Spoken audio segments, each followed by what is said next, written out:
Hello everyone, thanks for stopping by and checking out my channel. For today's video, I'm going to be doing a ranking list for all 5 of the lightsaber stances in Star Wars Jedi Survivor. Now I'm going to be doing this ranking a little bit differently. I'm actually going to do it in a tier list, and I'm going to be ranking these stances in 2 separate tier lists. Now for the first tier list, I'm going to be ranking these stances on how good they are in crowd control, basically ranking the stances on how good they are against infantry units. And then the second tier list is going to be ranking each of the stances on how good they are against a boss encounter. Now before I get started, I want to say that I enjoy all 5 of the lightsaber stances, and I think all of them are good in their own ways. I don't think any of them just outright suck. I think they're all usable, especially if you get them upgraded. And in this ranking, I have every single skill tree fully maxed out, and I've been playing on my new Game Plus account on Jedi Grandmaster difficulties. So I have a lot of experience with each of the lightsaber stances. So with that said, let's go ahead and jump right into it. So the first stance I'm going to be ranking in today's video is the Blaster Stance. This is the newest stance that has come to Jedi Survivor, and I have to say the Blaster Stance was actually one of my favorites to test out and play with. Now there are a number of different abilities that come with the Blaster Stance, along with 3 specialty shots. There's the charge shot that does a large concentrated amount of damage. There's the ricochet shot that's designed to bounce between different enemies, and then there's the stun shot that's supposed to shock and paralyze an enemy in a small area.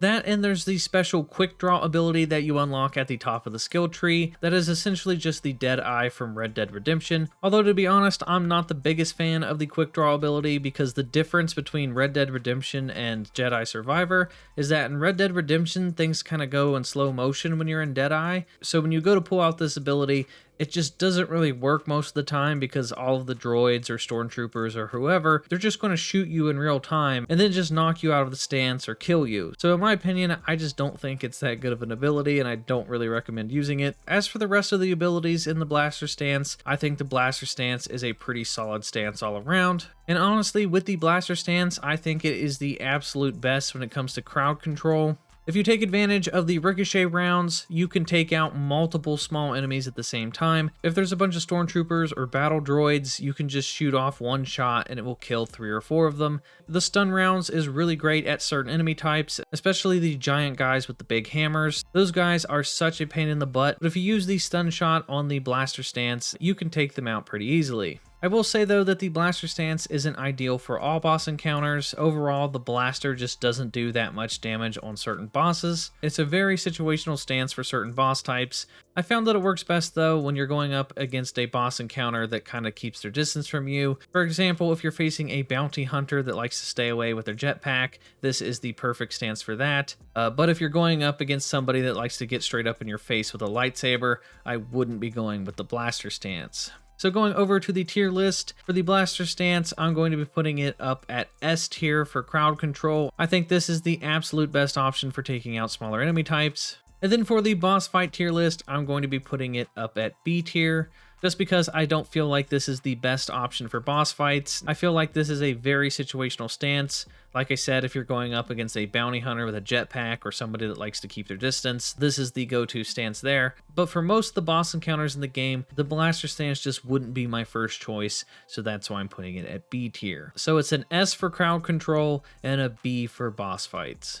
So the next lightsaber stance that I'm going to be ranking is the Crossguard stance. So the Crossguard stance is the second new stance that's come to Jedi Survivor, and I have to say this one didn't impress me as much. I love how strong it is, and I love how powerful you feel when you swing this stance around, but overall this stance is pretty hit and miss for me. Now I do think that it is good against boss encounters, but unfortunately this stance absolutely sucks against crowd control. If there are multiple enemies around you at one time, this is not the stance you want to go with. It is very easy to get overwhelmed when you use the Crossguard stance. I will say though that the charged reflection shot is really good when you unlock that. But other than that, it's just so slow and clunky. If you have multiple scout troopers attacking you at once, or super battle droids, or you name it, if people are up in your face, it is just such a slow stance that normally I'm in mid-swing and then I'll get knocked out of my animation and just take a ton of damage. I couldn't tell you how many times I've tried to swing this at just a basic stormtrooper, and by the time I charge up the swing, they've already punched me in the face with their blaster. So the Crossguard stance, I think, is is just absolutely awful. And heading over to the tier list, I'm actually going to put it clear down at C tier. I would put it in D tier, but I do think that that charged reflection shot ability is actually pretty good, and that's the only saving grace for this Crossguard stance in this category. I think it just absolutely blows when it comes to taking out small enemies and crowd control. But then when it comes to boss fights, I'm actually going to put the Crossguard stance up at S tier. So there's a bit of a jump there. I mean, I think it's an absolute beast when it comes to one-on-one boss encounters, but then it absolutely blows when it comes to killing infantry. Now, there is a bit of a learning curve with this stance. It took me quite a while to get the hang of it, but if you can master this stance in boss fights and you can learn to be patient and take your time and wait for the perfect opportunity, I feel like this stance is the most bang for your buck, and it is just really good at taking out major chunks of a boss's health bar. So yeah, I don't really have too much more to say about the Crossguard stance. Just take your time with it and it will absolutely slay bosses, but I would not use it against infantry. But hey, that's why they give you two stances. You don't have to use it against infantry. You could literally just keep it slotted for bosses and then decide to go with one of the other stances. That's kind of the fun of this tier list, is because the game is designed for you to play with multiple stances in tandem instead of just sticking with one stance the entire time. But C tier for killing infantry and S tier for killing bosses. So next up is the dual wielding stance, and I have to say this stance actually really surprised me. Leading up to the release of Jedi Survivor, a lot of the YouTubers that got to play the game early all sort of had bad things to say about this stance. So going into it, I wasn't really expecting much from it, but I gotta say I grew to really enjoy this stance, especially when you unlock all the different skills for it. My favorite is the dancing blades, where you hold in L1 and triangle or LB and Y, and you charge up your throw, and you can throw both your blades at the same time, bouncing from target to target. The one downside to the dual blades though is that you run out of stamina pretty quickly if you decide to go with the blocking route. This stance is made more for dodging instead of blocking, so if you do get overwhelmed and there's multiple scout troopers or BX droids or multiple melee characters getting up in your face, it is sometimes hard to dodge multiple enemies at the same time, and you can get easily cornered and ganged up on, and you will definitely run out of stamina very quickly if you decide to block. So when it comes to dual wielding, I do feel that dual wielding is a pretty solid option to choose from. And then heading over to the tier list, I'm going to be putting dual wielding up at A tier for crowd control. And then for boss encounters, dual wielding is also a really good option for boss encounters. I found that the dual wielding is just really good at getting in and doing a lot of damage really fast, especially with some of the bigger boss encounters like a Rancor or something. It's just absolutely great at running in, getting 4 or 5 hits in, and then dodging out of the way. You have to play this stance really fast. It's kind of the complete opposite of the Crossguard stance, where you have to be nice and slow and take your time. With the dual wield stance, you have to be extremely fast and be on your toes to dodge a counterattack at any second. But overall, I do feel that the dual wielding is a really good option for boss fights as well, and I'm going to be putting it up at A tier for boss fights. So that puts us at A tier for crowd control and A tier for boss encounters.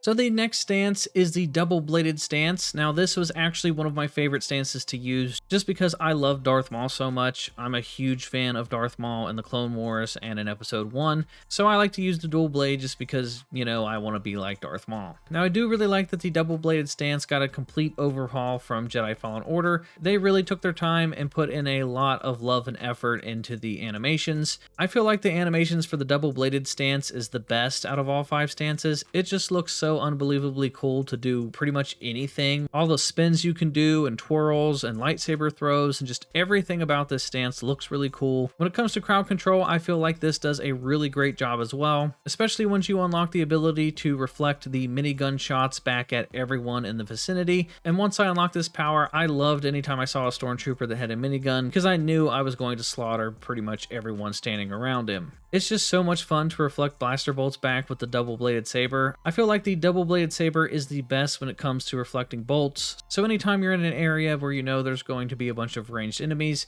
I would definitely go with the double-bladed saber. But heading over to the tier list, for crowd control, I'm going to be putting the double-bladed lightsaber up at A tier, and then for the boss fights, I'm going to be putting it at B tier. Now the reason I'm putting it at B tier for boss encounters is because the double-bladed stance was a little bit hit and miss for me for certain encounters.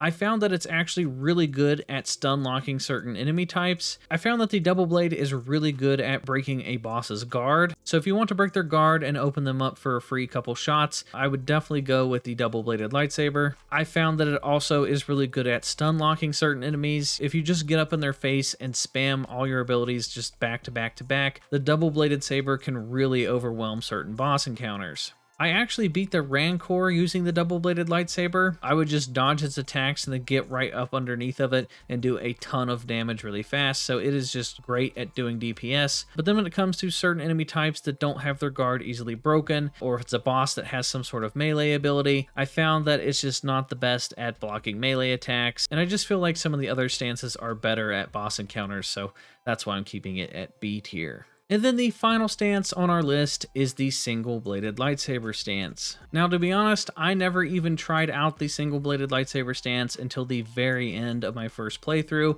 and if it wasn't for me recording videos and needing footage for certain scenarios, I probably wouldn't have even touched the stance. And I just never really got around to it. I was having too much fun with the other stances. Once I unlocked the Crossguard and the blaster stance, I just wanted to test out the new stances, and, you know, just the single-bladed stance is pretty boring in comparison to, you know, having a blaster or a crossguard saber. But in my New Game Plus, I've actually been using it all the time because, believe it or not, it's actually really good. I've seen a lot of videos where people crap all over the single-bladed stance, but if you fully upgrade it and you get all of the perks for it, it is an absolute beast. And one of the things that makes the stance so good is that once you break an enemy's guard, you immediately get the chance to execute that enemy. So if you're going up against a scout trooper or a purge trooper or a bounty hunter or a raider with a melee weapon, anytime you break a guard, you get a free execution off, and then you can just wipe out enemy after enemy after enemy. Not to mention that it's also pretty good at deflecting blaster bolts, and you can block a lot of attacks before you lose your stamina, and it's a nice mixture of having good speed and power. And overall, I feel like this is the second best option to taking out infantry,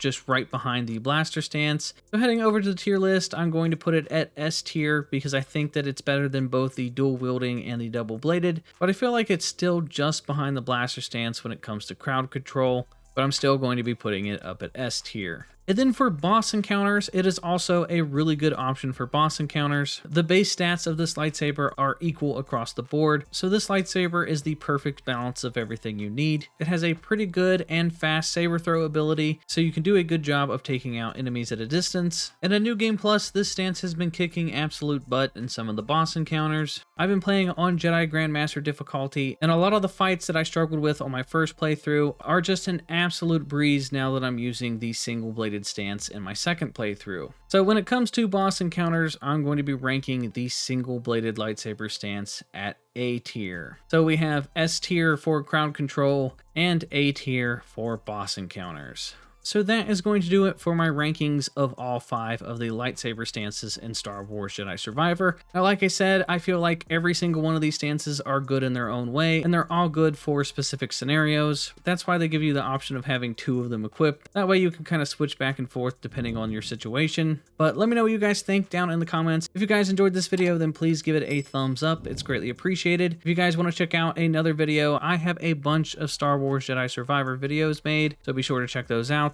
And that is going to do it for me, everyone, and I will talk to you all in the next video.